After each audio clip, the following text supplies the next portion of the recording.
విశ్వాసం. భక్తి విశ్వాసం ఉంటే భగవంతుడు ఏ విధంగా కాపాడుతాడు అనే విషయం గురించి చర్చించుకుందాం. తర్వాత అదృష్టం, దురదృష్టం. అదృష్టం అంటే దురదృష్టం ఉంటుంది. కష్టము, సుఖము, సుఖ దుఃఖాలు, కష్ట నష్టాలు ఎప్పుడు ఒకదాని వెంట ఒకటే ఉంటాయి, ఎప్పుడూ ఒకటే ఉండదు. దాని గురించి చర్చించుకుందాం. తర్వాత నైవేద్యం పెడతాం మనం భగవంతుడికి. దేవుడు తింటున్నాడా, దేవుడి పెట్టి మళ్ళీ మనమే తింటున్నాం కదా అనే మాటలు కూడా వినబడుతూ ఉంటాయి. ఆ నైవేద్యం గురించి దేవుడి వైపు నడుద్దాం.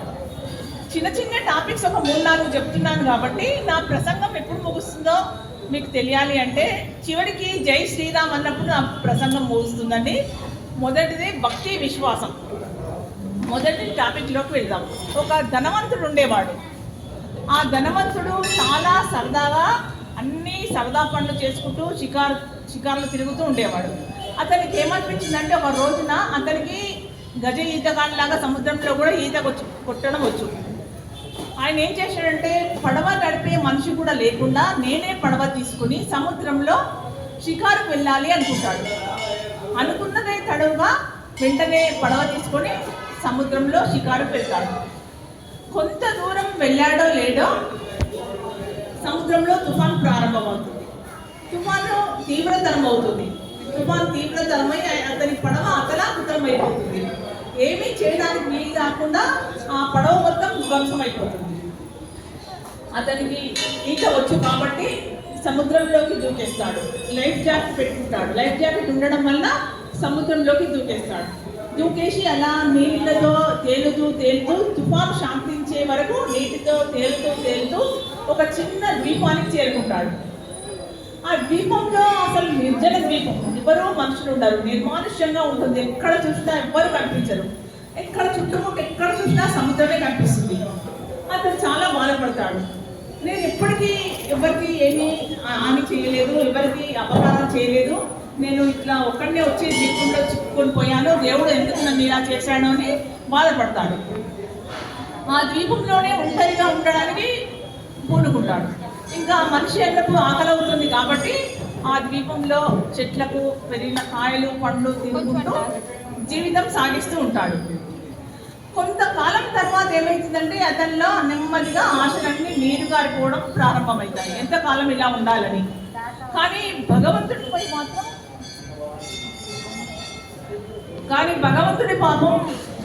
పైన మాత్రం విశ్వాసం సడలకుండా ఉంటుంది. అంత పెద్ద తుఫాన్లో సముద్రంలో రక్షించిన భగవంతుడు నన్ను తప్పకుండా తీరానికి చేరుస్తాడు, నేను తప్పకుండా కుటుంబాన్ని చేరుకుంటాను, నాకు తప్పకుండా దేవుడి సాయం అందుతుంది అని గట్టి విశ్వాసంతో ఉంటాడు. దాంతో ఇక జీవితం అంతా ఎంతకాలం ఈ ద్వీపంలో ఉండాలో తెలియదు కాబట్టి గాలి వానకు ఎండకు తట్టుకునేలాగా ఒక గుడిసెను నిర్మించుకోవాలనుకుంటాడు. అలా అనుకుని గుడిసె నిర్మాణం ప్రారంభించి గుడిసెను నిర్మించుకోవడం పూర్తి చేస్తాడు. గుడిసె నిర్మాణం పూర్తి కాగానే మళ్ళీ వాతావరణం మారిపోతుంది. పెద్ద వర్షం పడుతుంది. చాలా మెరుపులతో ఉరుములతో కూడిన వర్షం పడి వడగళ్ళు పడతాయి. మొత్తం వాతావరణం మారిపోతుంది. అతని గుడిసె పైన పిడుగుపడి గుడిసె మొత్తం కాలిపోతుంది. ఇదంతా చూస్తూ విసిగిపోయిన అతను ఏం చేశాడు, ఆకాశం వైపు చూసి, దేవుడా, ఎంతవరకు నీకు ఇది న్యాయం? నిన్నే నమ్ముకున్నాను కదా, మరి ఎందుకు ఇట్లా గుడిసెను కాల్చివేశావు? నేను ఎన్ని కష్టాలు ఎదురైనా నిన్నే నమ్ముకున్నాను, నాపై దయ లేదు, కఠినాత్ముడివి నీవు. ఎందుకంటే నేను ఒక గుడిసెలో బ్రతుకుదామని గుడిసె నిర్మించుకుంటే ఆ గుడిసెను కూడా పిడుగు వేసి కాల్చివేశావు. అందుకని నేను చాలా బాధపడుతున్నాను, నీకు నాపై దయ లేదు అని దేవుణ్ణి నిందించుకుంటూ చాలా బాధపడుతూ నిరాశ నిస్పృహలతో గొంతు కూరుకుపోయే విధంగా చాలా గట్టిగా ఎడవసాగాడు. అంతలో ఏమవుతుందంటే అక్కడ దూరం నుంచి ఒక పడవ వచ్చినట్లుగా కనిపిస్తుంది. అకస్మాత్తుగా ఒక పడవ రావడం, పడవలో నుంచి 2 వ్యక్తులు దిగి వస్తారు. దిగి వచ్చి ఏం చెప్తారు వాళ్ళు అంటే, మిమ్మల్ని రక్షించేందుకే వచ్చామని చెప్తారు. కాలిపోతున్న గుడిసె దూరం నుంచి మాకు కనబడి ఈ నిర్జన ద్వీపంలో ఎవరో ఇబ్బంది పడుతున్నట్లుగా మాకు అనిపించింది. దూరం నుంచి చూస్తే గుడిసె కాలిపోతుంది, అందులో ఎవరూ లేరు ఈ ద్వీపంలోని మాకు తెలుసు, కానీ ఎవరో చిక్కుకున్నారు, ఎవరో ఇందులో ఇబ్బంది పడుతున్నారని మాకు తెలిసింది. అలా తెలిసి మిమ్మల్ని రక్షించడానికి వచ్చాము. మీరు గుడిసెను కాల్చి చాలా మంచి పని చేశారు. గుడిసెను ఉండకపోతే ఇక్కడ మీరున్న విషయం మాకు తెలిసి ఉండేది కాదు అంటారు ఆ ఇద్దరు వ్యక్తులు. అప్పుడు ఆ వ్యక్తి ఏం చేశాడు, కళ్ళల్లో నీళ్లు తెచ్చుకుంటాడు. కళ్ళల్లో నీళ్లు తెచ్చుకొని భగవంతుడికి క్షమాపణ కోరుకుంటాడు. దేనికోసము? ఇంతకుముందే దేవుని నిందించాడు, కఠినాత్ముడు అన్నాడు, దయలేదన్నాడు, గుడిసె వేసుకుంటే గుడిసెను కాల్చి వేశామన్నాను. కానీ భగవంతుడు ఏం చేశాడు, రక్షించాడు. ప్రభు, నన్ను రక్షించడానికి నువ్వే పిడుగు రూపంలో వచ్చావు, పిడుగు రూపంలో వచ్చి గుడిసెను కాల్చివేశావు. అలా పిడుగు రూపంలో వచ్చి గుడిసెను కాల్చివేసి నన్ను రక్షించావు. నువ్వు చాలా సహనంతో ఉంటావు, నేను సహనాన్ని కోల్పోయాను, నీ ముందు నేను విఫలమయ్యాను, ఓడిపోయాను ప్రభు, నిశ్చయంగా నువ్వే గెలిచావు, నిన్ను నమ్మిన వారిని తప్పకుండా కాపాడుతావని నిరూపించుకున్నావు, దయచేసి నన్ను క్షమించు ప్రభు అని భగవంతుడిని ప్రార్థించాడు. అంటే భగవంతుడు ఏ రూపంలో వచ్చి కాపాడుతాడు, ఏ విధంగా కాపాడుతాడు అనేది మనకు తెలియదు, కానీ భగవంతుడిని నమ్ముకోవాలి. అంటే పిడుగు రూపంలో దేవుడే వచ్చి గుడిసెను కాల్చివేసి ఇద్దరు వ్యక్తులు వచ్చి పడవలో ఇతన్ని కాపాడినట్టు చేసింది కూడా భగవంతుడే కదా. అందుకని భగవంతుడు ఎప్పుడు ప్రత్యక్షంగా శంకు చక్రాలు పెట్టుకొని వచ్చి కాపాడాడు, ఏదో ఒక రూపంలో వచ్చి కాపాడుతాడు. ఈ కథలోని నీతి ఏంటి అంటే, సుఖంలోనైనా దుఃఖంలోనైనా తనను నమ్మిన వారితో దేవుడు ఎల్లప్పుడూ ఉంటాడు. అదేంటండి, దుఃఖంలో దేవుడు పక్క నుండి ఏం చేస్తున్నాడు అంటారు, ప్రారంభ కర్మ అనుభవించాలి. రామకృష్ణ పరమహంసకి గొంతులో వ్రణమైంది. ఆయన ప్రతిరోజు భద్రకాళి అమ్మవారు దర్శనం చేసేవారు. ఆ వ్రణాన్ని తొలగించమంటే అమ్మవారు తొలగిస్తుంది, కానీ తొలగిస్తే ఏమవుతుంది, ఆ వ్రణానికి సంబంధించిన బాధ ఏదైనా ఉందో అది మళ్ళీ జన్మెత్తి తప్పకుండా తీర్చుకోవాల్సిందే. కర్మ ఫలాలను అనుభవించాల్సిందే. కాబట్టి దేవుడు మిన్నకుని ఉంటాడు.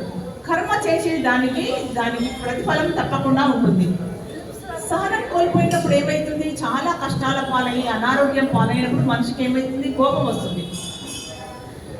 మనిషికి దేవుడిపై కోపం వస్తుంది, కానీ దేవుడికి మనిషిపై ఎప్పుడు కోపం రాదు, ఎప్పుడు అన్నీ మంచి చేస్తాడు. జీవితంలో అప్పుడప్పుడు మనం నిరాశ నిస్పృహలతో దేవుణ్ణి నిందిస్తూ ఉంటాం, విశ్వాసాన్ని కోల్పోతూ ఉంటాం. దాని కారణంగా ఏమవుతుంది, మన ఆత్మవిశ్వాసం కూడా క్షీణించిపోయే ప్రమాదం ఉంది. అందుకని దాని కారణంగా మన ఆత్మవిశ్వాసం క్షీణించిపోయే అవకాశం ఉంది. కాబట్టి తర్వాత మనకు నెమ్మదిగా ఏమర్థమవుతుంది, ఆ దేవుడు విధి చేసింది మంచిదేనని, లేకపోతే నేను ఈరోజు ఇక్కడ ఉండేవాడిని కాదని. అంటే మనకు గతంలో 2-3 సంవత్సరాల క్రితం కానీ ఎప్పుడు కానీ మనకి ఏదైనా కష్టం వచ్చిందనుకోండి, అప్పుడు ఆ కష్టాన్ని తట్టుకోలేక దేవుణ్ణి నిందిస్తాం. కష్టం గట్టెక్కి పైకి వచ్చిన తర్వాత మళ్ళీ ఏమనిపిస్తుంది, అమ్మ అప్పుడు ఆ కష్టం రావడమే మంచిదైంది. కొన్ని సందర్భాల్లో ఆ కష్టం అప్పుడు వచ్చింది తాత్కాలికమైన కష్టం, మనకు అనుభవం వచ్చింది, పటుత్వం వచ్చింది, ఆ కష్టాన్ని ఎదుర్కొనే శక్తి వచ్చింది, దృఢత్వం వచ్చింది. మరి ఇప్పుడు శాశ్వతమైన సుఖం వచ్చింది. ఆ తాత్కాలిక కష్టం రావడం మూలంగా ఇప్పుడు శాశ్వతమైన సుఖం వచ్చింది అని కొన్నిసార్లు అనుకునే సందర్భాలు కూడా ఉంటాయి. కాబట్టి ఏం చేయాలి, మనము ఎన్ని కష్టాలు ఎదురైనా, ఎంత దుఃఖం కృంగదీసినా సరే, ఎంత కరోనాలు కాటు వేయాలని చూసినా సరే, సమస్యలు ఎంత తొక్కేయాలని చూసినా సరే, ఆత్మవిశ్వాసాన్ని వీడకుండా ఉండాలి, భగవంతుడిపై భారం ఉంచాలి, పరమాత్ముడిపై పూర్తి నమ్మకం విశ్వాసం ఉంచి పట్టుదలతో మన పని మనం చేసుకుంటూ వెళ్తే ఏమవుతుంది, తప్పకుండా విజయాన్ని సాధించి తీరుతాం. ఇప్పుడు భక్తి విశ్వాసంలో భగవంతుడు ఒక పిడుగు రూపంలో గుడిసెను కాల్చేసి అతన్ని రక్షించాడు కదా, అలా అదే విధంగా అంటే ఆ విధంగా అంటే అదే విధంగా అని కాదు, ఏదో ఒక విధంగా భగవంతుడు తప్పకుండా మనల్ని కాపాడుతాడు. మనం భగవంతుడి పైన భక్తి విశ్వాసం తప్పకుండా కలిగి ఉండాలి అనేది ఇందులోని అంతరార్థం.